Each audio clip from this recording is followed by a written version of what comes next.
Bonsoir, bonsoir, bonsoir. Alors pour parler de la politique en Côte d'Ivoire ce soir, on va écouter de la musique un peu. Le chanteur malien Salif Keita qui fait l'éloge du président Alassane Dramane Ouattara.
Ok, Salif Keita, merci Salif Keita.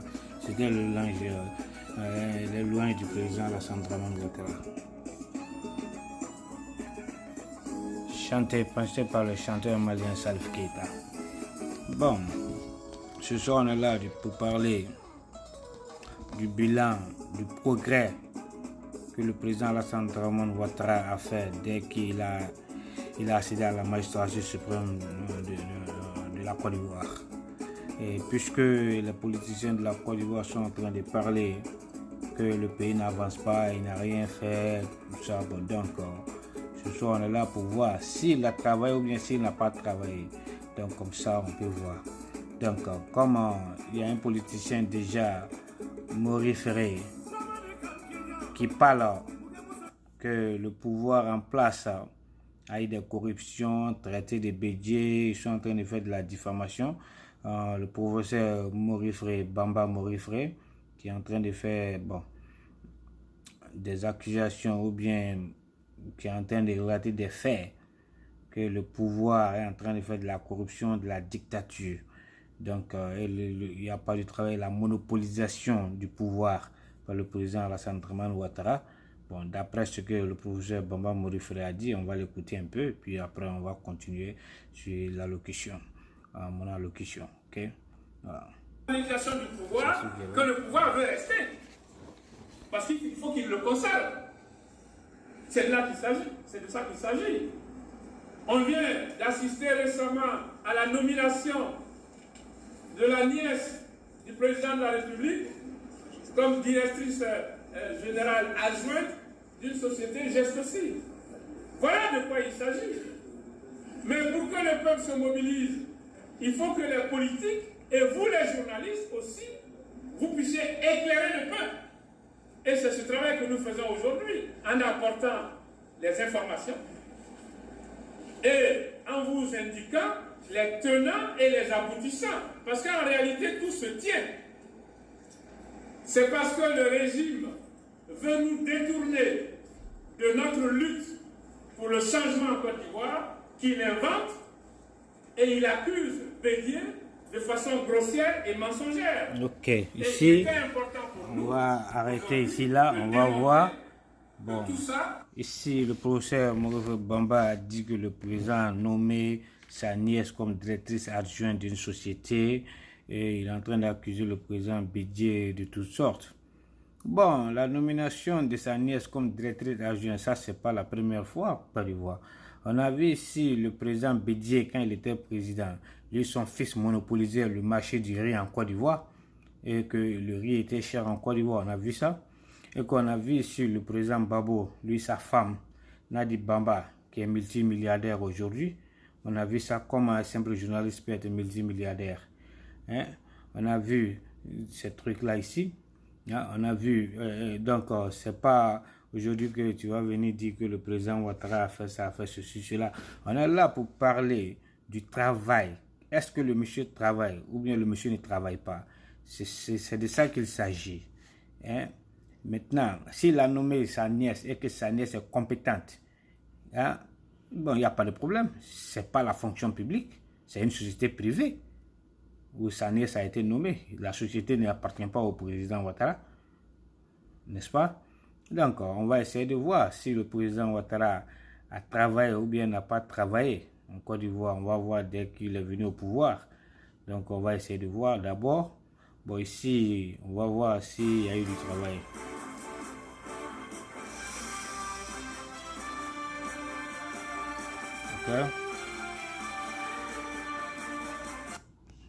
Dès son accession à la magistrature suprême, et pour marquer sa solidarité avec les populations éprouvées, le président de la République, son Excellence M. Alassane Ouattara, a décidé de mettre en œuvre un programme d'investissement d'urgence.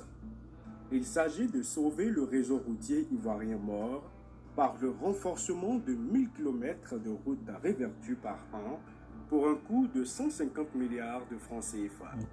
Le rechargement de plus de 5000 km de routes en terre par an pour un coût de 75 milliards de francs CFA.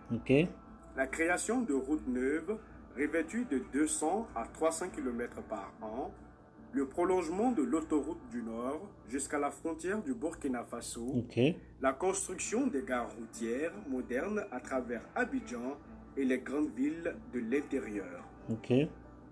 Jetons ensemble un regard sur les projets routiers et autoroutiers réalisés en moins de 5 ans. On peut citer, pêle-mêle, les ponts Henri Conan-Bédier, suivis des ponts de Boisflé, de Jacquesville, de Péomi, de Sérébou, de Sandvégué et de la Comoé. Viennent ensuite l'autoroute du Nord jusqu'à Yamoussoukro, avec son centre de secours et d'urgence de Zianoua, la voie express de Grand Bassam, la voie express Mohamed VI à Bobo Anyama, l'échangeur de la Rivera 2 et l'échangeur sur le boulevard Valéry jusqu'à Destin à 3 niveaux. Notre économie connaît une forte reprise. Tous les indicateurs le traduisent éloquemment et placent notre pays parmi les 10 premières nations en croissance dans le monde. Cette performance est reconnue par tous nos partenaires, notamment les grandes institutions internationales. Les résultats sont visibles de tous en matière de réhabilitation et de construction de nos infrastructures économiques et sociales. On le constate dans les secteurs des routes, de l'eau, de l'électricité, de l'éducation et de la santé. Toute la Côte d'Ivoire se modernise. Les infrastructures en cours de réalisation sont à la hauteur de notre... Donc, nous voyons ici, ça, il a fait quelque chose, il n'a pas fait quelque chose. En moins de 5 ans, on voit ça. Ça, c'est le signe du développement. Hein? Mais les gens ne peuvent pas saluer le travail du président. Ils sont en train de le dénigrer. Hein? Bon, ça vraiment, c'est ridicule. Je ne suis pas d'accord. Ici encore, on va voir ça encore.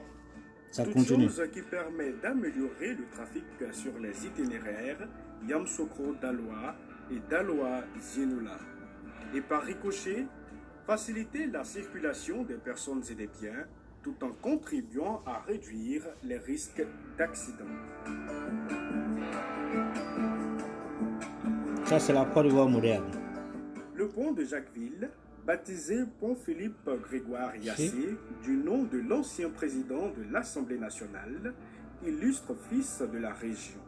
En moins de 5 ans. À Jacquesville, en traversant la lagune Ébrié à l'ouest d'Abidjan. Cet ouvrage d'art comporte 16 appuis, dont 13 sont réalisés sur la lagune d'une longueur de 108 mètres.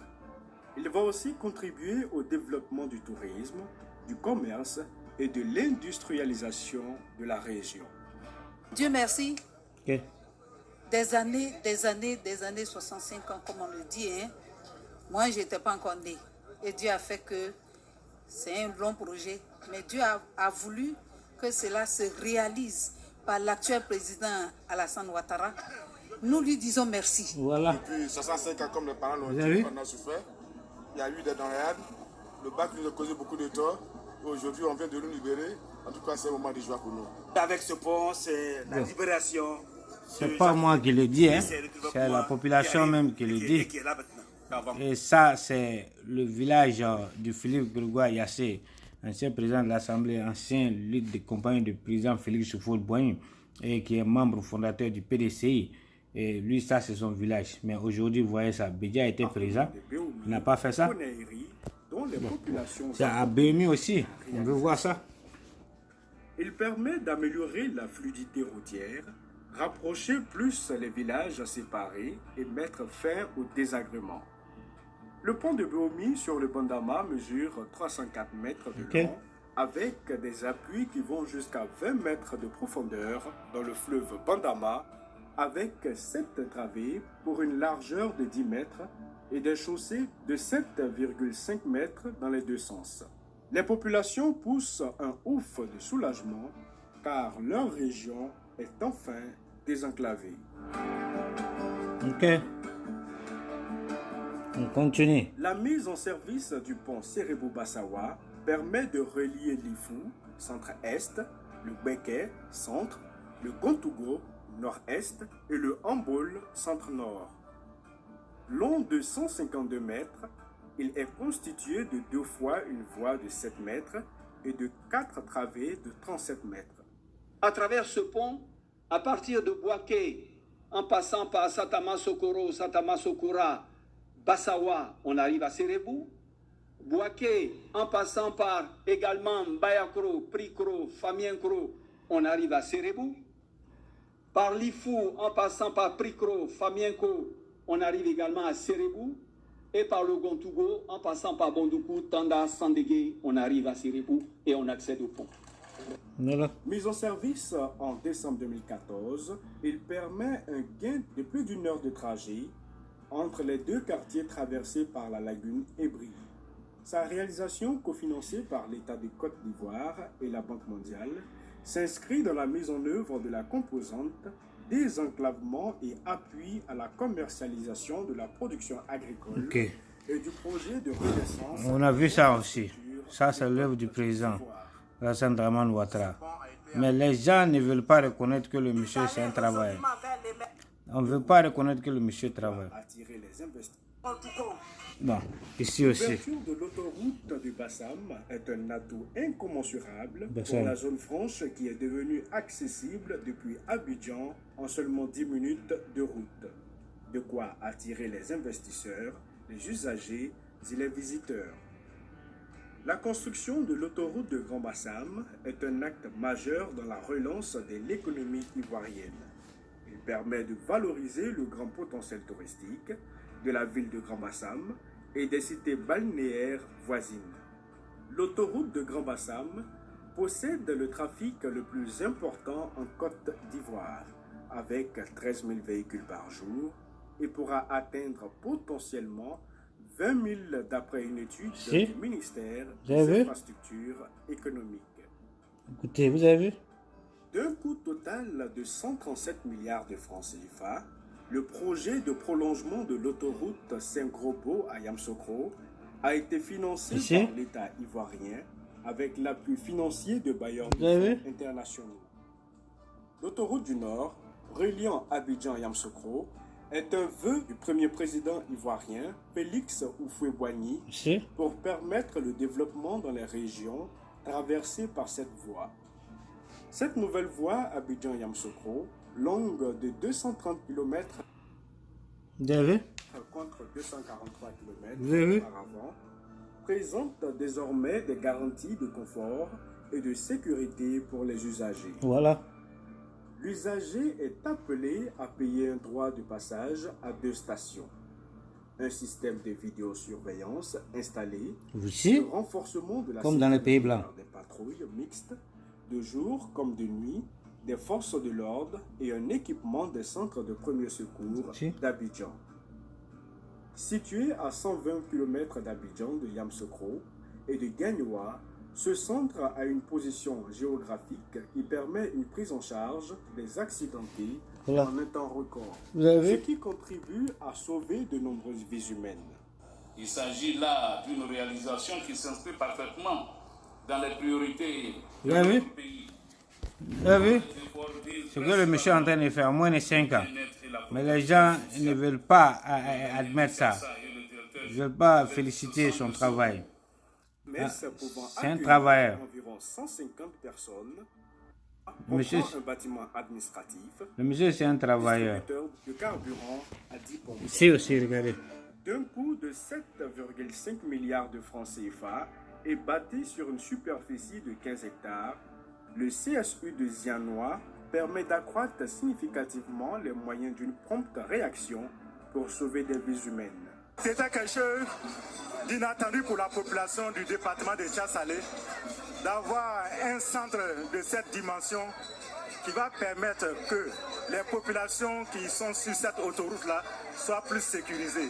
C'est une vraie caserne de standard international qui a été réalisée ici. Voilà. Une caserne sapeur-pompier de standard international Vous avez vu? intégré. Voilà. Bon, vous avez vu ça? Bon, c'est pas Abidjan seulement.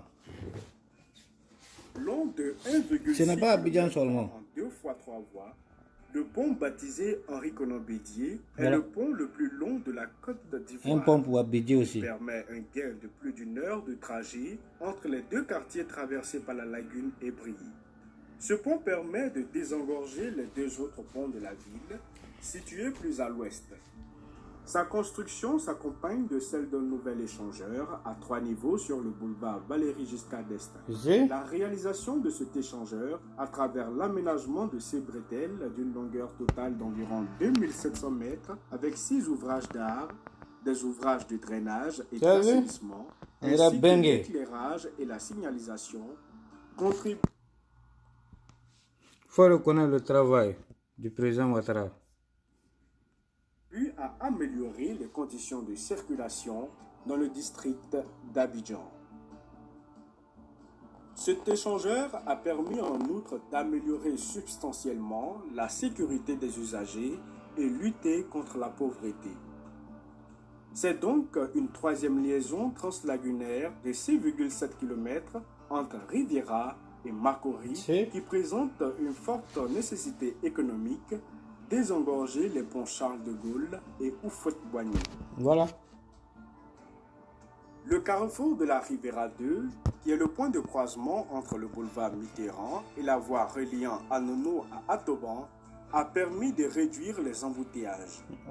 La construction de l'échangeur a consisté, entre autres, à réaliser un passage inférieur de type portique double en béton armé dans le sens école de police Benjerville, à aménager la partie supérieure du portique par la création d'un giratoire pour assurer la circulation dans le sens Anono-Atoban, aussi l'accès au boulevard Mitterrand, à construire des contre-allées ou bretelles de raccordement, à construire des ouvrages de drainage et d'assainissement afin de maintenir l'ouvrage hors d'eau.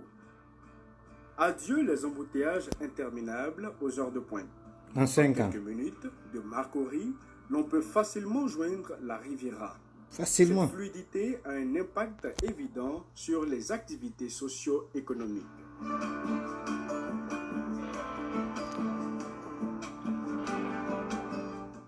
Dans la capitale économique, plusieurs autres grandes infrastructures routières verront le jour. Il s'agira notamment du 4e pont reliant la commune de Yopougon à l'île Boulay, du 5e pont entre la commune de Yopougon et celle d'Atekoubé. Le président de la République, son Excellence, M. Vous avez vu? prévoit la réhabilitation et les gens, des boulevards et il y a le travaux qui est en marche aussi. Vous avez vu? L'aménagement du carrefour Aquaba. Tu as vu le travaux en La marche? première en Côte d'Ivoire sera le démarrage des travaux du train d'Abidjan. Ce moyen de transport permettra de désengorger la capitale économique et lui donnera l'allure des grandes métropoles mondiales.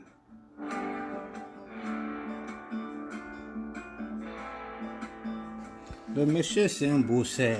L'intérieur de la Côte d'Ivoire ne sera en reste, car le chef de l'État compte lancer un vaste programme de réhabilitation des voiries dans toutes les capitales régionales du pays. La réalisation de ce projet permettra un gain considérable de temps et une diminution du coût de transport pour les populations. La Côte d'Ivoire est sûrement sur la route de l'émergence. Regarde-moi. Bon. Vous avez vu ça? Vous avez vu ça? Vous avez vu ça? Le ministre burkinabé. Reconnaissons que le monsieur c'est un travailleur. Hein? Il faut reconnaître que c'est un bosseur. Mais les gens ne veulent pas reconnaître ça. C'est un travailleur. Il travaille à moins de 5 ans. Regardez ce qu'il a fait. Et des relations avec le Parlement. À moins de 5 ans, vous avez vu ce qu'il a déjà fait? Hein? Bon. Ça, c'est ce qu'il a fait en moins de 5 ans. Hein? Ça, il faut chanter un peu à dos.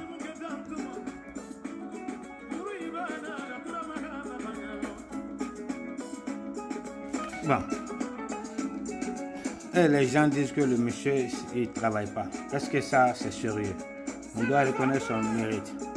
Et maintenant, on va aller sur d'autres. Il y a beaucoup. Il y en a beaucoup. Il y en a beaucoup. Ok. Regardez ça aussi, ce qu'il est en train de faire. La compagnie nationale ivoirienne. On va voir ce qu'il est en train de faire avec le truc. Nous a ouvert ses portes.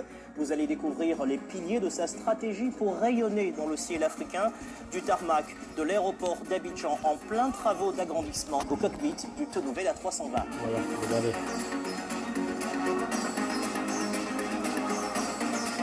Puis nous irons à Dakar, la capitale du Sénégal, au cœur d'un événement. On va nous montrer ça. Dakar, et puis on va aller à Abidjan. Un air stratégie, quels sont ses défis et ses projets pour l'avenir? Air Côte d'Ivoire à la conquête du ciel africain. C'est un reportage de Sarah Sisman, Gisela Mendonça et Oscar Noël Sangan. Regardez ce qu'il est en train de faire. À l'aéroport international Félix Houphouët-Boigny d'Abidjan, c'est le ballet des camions et des pelleteuses. Des travaux sont en cours pour faire du site la plaque tournante du transport aérien en Afrique de l'Ouest. Un chantier stratégique lancé en novembre 2017 et suivi de près par le directeur général adjoint de l'aéroport. Ça, c'est les travaux d'extension de l'aire de stationnement avion. On crée 11 nouveaux postes de stationnement avion. Il y a une partie qui est déjà achevée. Et là, vous voyez, on est à la finition au niveau du bitume. Plus de places de parking, plus de voies de circulation pour accueillir les gros porteurs type A380, mais aussi le taxiway. Ce taxiway parallèle à la piste permettra d'accueillir plus d'avions et de permettre de multiplier par 4 le mouvement au décollage. Je ne sais pas si vous voyez, on peut faire décoller 4 fois plus d'avions. Faire décoller 4 fois plus d'avions, c'est l'assurance d'augmenter le trafic aérien, qui a déjà franchi cette année le cap des 2 millions de passagers à Abidjan. Les travaux ont lieu côté piste, mais aussi côté aérogare. En témoigne ce nouveau terminal d'affaires qui sera livré dans quelques semaines. Voilà, là on rentre. Bien vu. Monsieur, c'est un travailleur. Positionner la Côte d'Ivoire comme Vous la avez vu? capitale du business de la Monsieur, c'est un travailleur. En haute définition, à l'intérieur, on aura Les gens ne veulent pas accepter. Regardez. C'est un travailleur, regardez. Des salons. C'est un travailleur. Bon. Le monsieur, c'est un travailleur. À l'origine de cette compagnie, il y a un homme, le général Abdoulaye Coulibaly. Ancien général de l'armée, pilote personnel pendant 22 ans du président Félix Houphouët-Boigny. Je vous montre cette photo, date de 1969. Donc, vous avez vu? Vous avez vu comment le monsieur est en train de travailler en Côte d'Ivoire? Bon, il faut reconnaître le travail du monsieur. Je crois qu'en Afrique de l'Ouest, on nous a indiqué que c'est la première fois qu'une compagnie nationale achète des avions neufs. Et donc la Côte d'Ivoire est de retour dans le ciel africain. Il est neuf, il est flambant neuf. Et un avion neuf est moins gourmand en kérosène, en consommation. Et puis il est plus fiable techniquement. Et puis il est beau, il est magnifique. Bienvenue à bord du nouvel A320 d'Air Côte d'Ivoire. Cabine business plus confort avec écran individuel, Wi-Fi à bord et jeu de lumière apaisant pour les passagers aux couleurs de la compagnie. Ce tout nouvel avion vient compléter la flotte.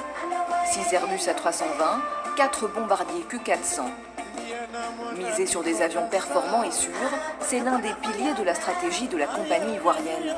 C'est cette flotte qui lui a permis d'embarquer toujours plus de passagers au fil des ans, 250 000 en 2013, puis 700 000 en 2016 et jusqu'à 850 000 en 2017. Mais la qualité de la flotte ne fait pas tout.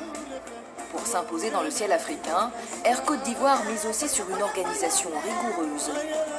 Tout est minuté pour gagner la bataille de la ponctualité. Vous avez vu? Vous avez vu? La compagnie se fixe des objectifs précis. Le monsieur, c'est un travailleur. Ouais, mais les gens ne veulent pas accepter ça. Ils sont en train de le dénigrer, de parler. Bon, il faut reconnaître que c'est un travailleur. Donc, si on parle, on dit que c'est un dictateur. Bon, je ne sais pas. Moi, je préfère un dictateur qui travaille comme ça qu'un démocrate qui ne fait rien. Je préfère ça. Hein? Ou bien, je préfère un dictateur qui travaille comme ça qu'un démocrate qui ne fait rien. N'est-ce pas? Donc, on doit reconnaître. Tout le monde doit reconnaître le talent du monsieur.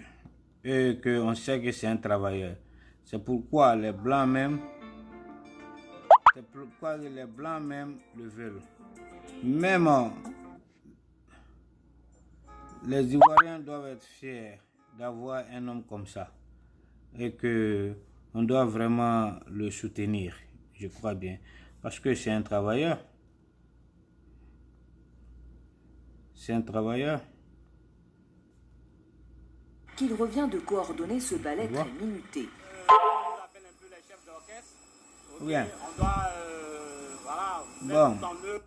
Ici, on se dirige vers l'un des moteurs ou capitales africaines. Bon, regardez encore. Trajet par jour. Et c'est à cet homme qu'il revient de coordonner ce ballet très minuté. Nous, on nous appelle un peu les chefs d'orchestre. Ok, on doit mettre tout en œuvre pour que ce ballet-là soit bien rythmé en tout cas. Nous avons des vols directs, on va plus vite. Voilà, on ne fait pas 5 étapes, 6 étapes. C'est Abidjan-Dakar, Abidjan-Bamako, Abidjan-Conakry, Abidjan-Niamey. Des vols directs depuis Abidjan vers les principales villes de la sous-région. C'est là l'une des forces d'Air Côte d'Ivoire et aussi l'une de ses stratégies, avoir un maillage régional. Regardez. Aujourd'hui, la compagnie dessert 20 capitales africaines. Et pour tenir le rythme, il est une étape essentielle, la maintenance. C'est ici, dans ce hangar de l'aéroport, que chaque avion de la compagnie dort une fois par semaine pour être révisé et pouvoir voler sans interruption. Ici, on se dirige vers l'un des moteurs où le technicien vérifie le niveau d'huile. Il en manquait un peu et donc il ajuste comme il faut. Voilà. La première check d'importance, c'est tous les 4 mois pour l'Airbus. La check A, l'inspection A. Et nous, en fait, on fait un petit bout chaque semaine. Voilà, vous avez vu? La maintenance est là. Bon, c'est-à-dire que le monsieur, c'est un bosseur. Le monsieur, c'est un travailleur. Influence accrue. Okay. La principale, la togolaise Askai, qui couvre 22 destinations en Afrique de l'Ouest et centrale depuis le hub de Lomé.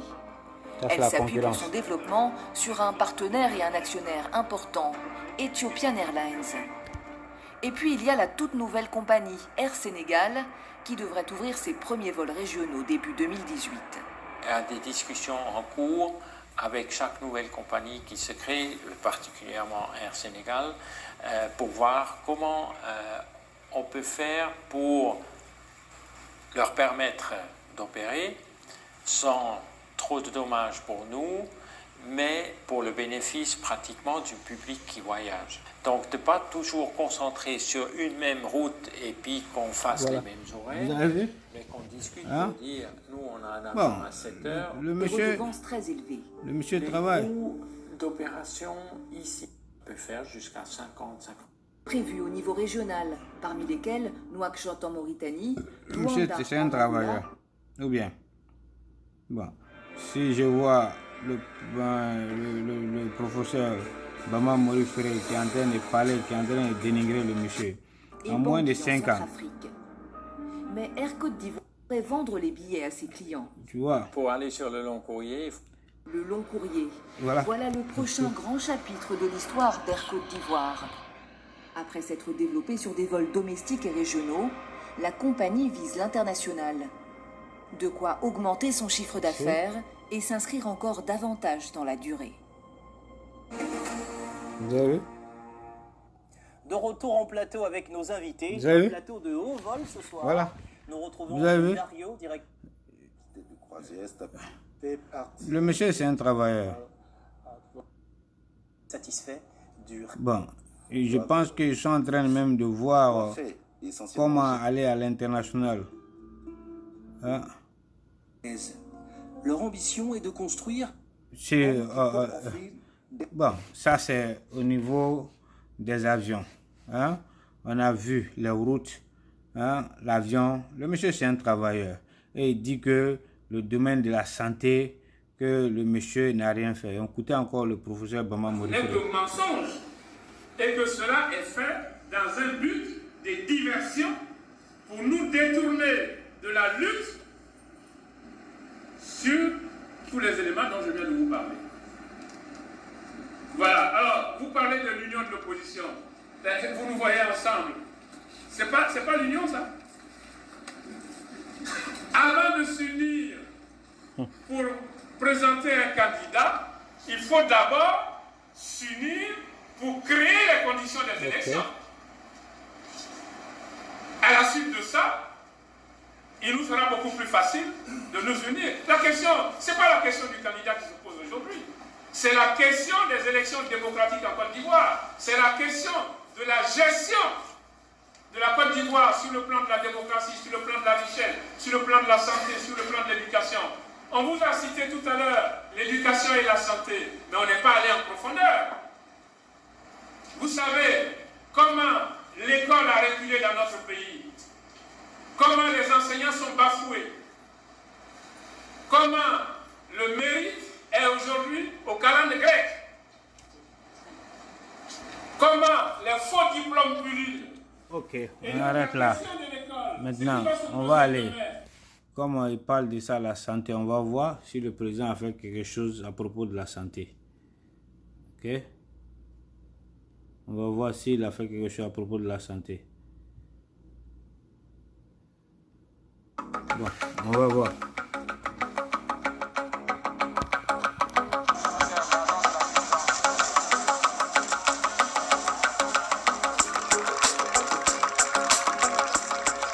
Regardez, hein.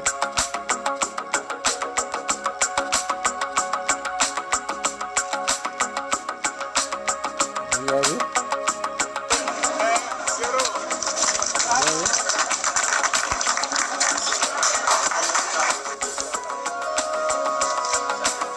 Vous avez vu? Je parle de la santé, vous avez vu? Babou n'a pas fait ça, Didier n'a pas fait ça. Bien.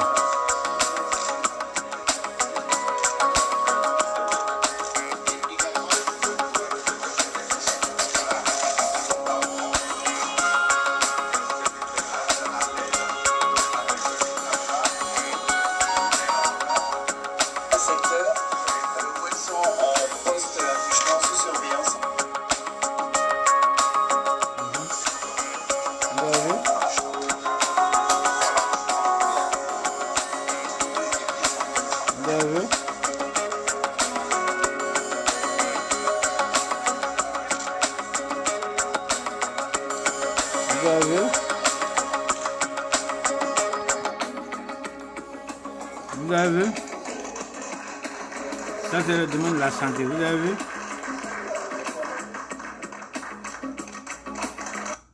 Je pense que personne ne peut dire que le monsieur c'est pas un bosseur. Vous avez vu? Ça, c'est le domaine de la santé. Hein? Bon, maintenant, ils disent qu'il ne fait rien. Bon, avec tout ça, on dit qu'il n'est pas en train de travailler. Hein? Soyons sérieux, soyons sérieux. Reconnaissons le mérite du monsieur. Hein? Vous avez vu? Bon, monsieur, c'est un travail. On va voir l'école aussi. Hein? S'il n'a pas de travail, bien. Hein?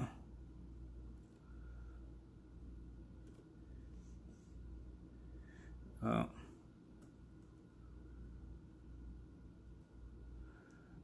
Non mais, donc, moi, on va pas écouter ces gens-là qui sont en train de faire de la diffamation. Il faut reconnaître le travail du monsieur. C'est un travailleur, c'est un travailleur. Ok? Voilà. Bon, voilà, ici, vous avez vu ça encore. Ça, c'est l'œuvre du président Alassane Dramane Ouattara. L'œuvre du Prado. Ok, on va voir ça encore. Si c'est un travailleur ou bien c'est pas un travailleur. Comme le professeur Bama Mourville parle du plan de l'éducation, on va voir s'il a fait quelque chose à l'éducation ou pas. Ou bien. Parce que les gens sont sérieux. Il faut reconnaître. Il faut reconnaître que le monsieur c'est un travailleur.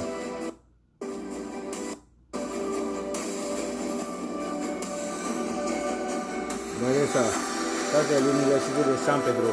Ça c'est même pas Abidjan.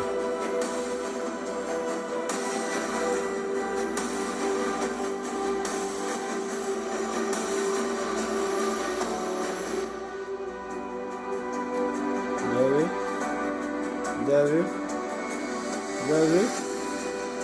Vous voyez? San Pedro. C'est même pas Abidjan ça.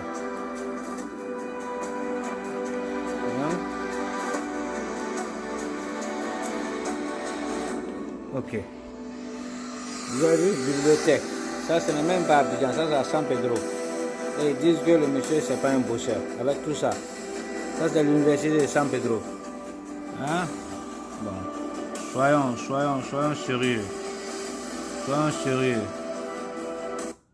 Soyons sérieux. Ok? Ouais, ça c'est Abidjan. Si? Vous avez vu? Vous avez vu la construction? Vous avez vu?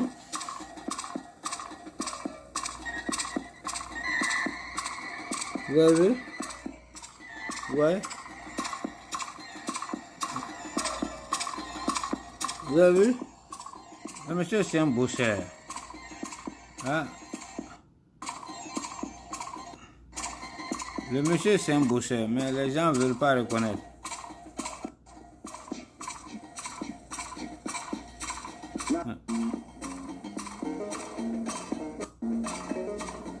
On doit reconnaître que le monsieur c'est un travailleur.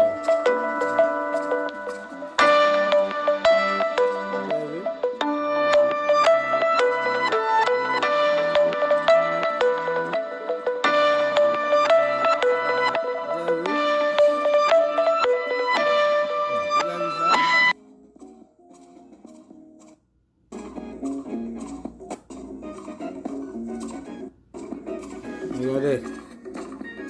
Regardez. Bédié n'a pas fait ça, Babo n'a pas fait ça. Regardez. Qu'est-ce que les gens veulent encore? Qu'est-ce qu'ils veulent? Qu'est-ce qu'ils veulent du monsieur? Hein? Qu'est-ce qu'ils veulent du monsieur? Voilà. Qu'est-ce qu'ils veulent? Un peu plus de 2 ans après la livraison de l'université Félix Houphouët-Boigny de Cocody, entièrement réhabilitée, comment se porte l'institution? Étudiants et enseignants travaillent-ils dans des meilleures conditions? Nos bibliothèques ne sont pas équipées et fournies. Alors que nous faisons de la recherche, nous sommes dans un nouveau système LMD. Le Wi-Fi qui devait permettre aux étudiants de pouvoir aller sur les sites de recherche. Le monsieur est en train de travailler.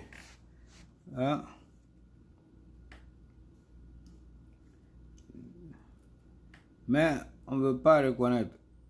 Tu vois. Bon. Donc, on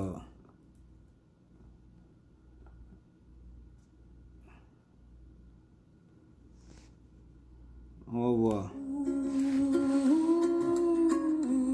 Là, j'ai vu ça à l'université. Le président Alassane Ouattara a tenu à assister en personne, le mercredi 16 octobre dernier, à la mise en service par le groupe Bolloré d'un réseau de transport totalement innovant sur le campus de l'université Houphouët-Boigny à Abidjan, en présence de M. Vincent Bolloré, président du groupe Bolloré. Vous avez vu? Il s'agit de bus électriques équipés des batteries de toute dernière génération, fonctionnant à l'énergie solaire, développés par les unités industrielles de Bolloré et gracieusement offerts à l'université de Cocody. Ces Bluebus se présentent comme une solution innovante et sûre pour développer des réseaux de transport propres et une gestion intelligente de l'énergie pour améliorer le cadre de vie de l'étudiant. À travers la mise en place de ces maintenant, réseaux se dessine clairement le monsieur, c'est un travailleur ou bien ce n'est pas un travailleur? Une solution durable pour garantir la qualité des services. C'est un travailleur ou bien ce n'est pas un travailleur? Économique avec sa mission sociale et la préservation de l'environnement. Donc, c'est ce que je voulais montrer aux gens, puisque les politiciens, ils sont en train de faire la diffamation.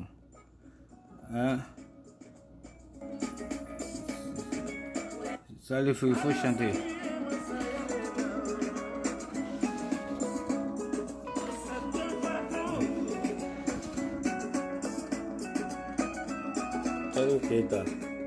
C'est bien.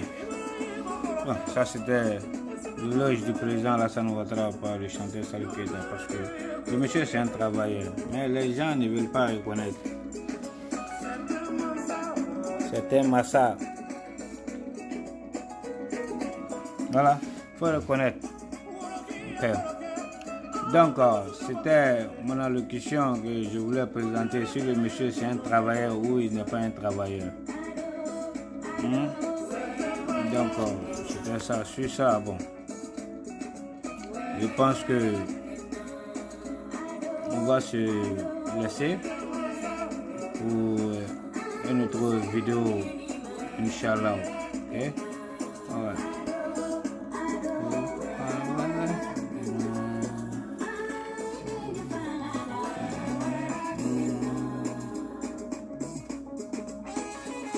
Ok, merci Salif Keita, merci à tout le monde. Bye bye, une autre vidéo.